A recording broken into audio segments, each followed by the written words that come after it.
സ്നേഹമുള്ള സഹോദരങ്ങളെ, പ്രഭാതവന്ദനം. ഇന്നത്തെ സുവിശേഷത്തിൽ ഈശോയെ അനുഗമിക്കുന്ന അന്ധന്മാരെ കാണിക്കുകയാണ്. അന്ധന്മാർ ഈശോയെ അനുഗമിക്കുന്നു. ഈശോയുടെ വചനം ശ്രവിക്കുകയാണ് അവർ ചെയ്യുന്നത്, അല്ലേ? നമുക്ക് കണ്ണുണ്ടായിട്ടും നമുക്ക് ഈശോയെ കാണാൻ പറ്റുന്നില്ല.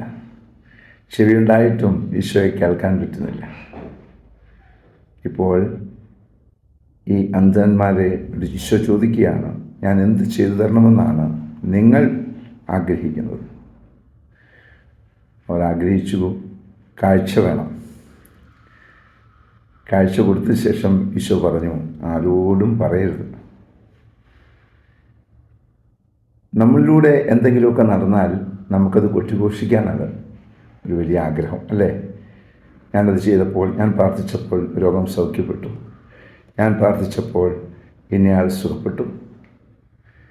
ഈശോയായ ഒരു എളിമ കണ്ടോ? എന്നെ അങ്ങനെ അറിയണ്ട. സ്നേഹമുള്ള സഹോദരങ്ങളെ,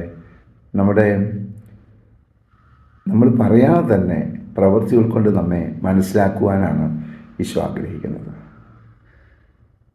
ഒരു കൺവേർഷൻ ഉള്ള ജീവിതം, ആ ഒരു ജീവിതത്തിന് വേണ്ടി ആഗ്രഹിക്കാം, പ്രാർത്ഥിക്കാം.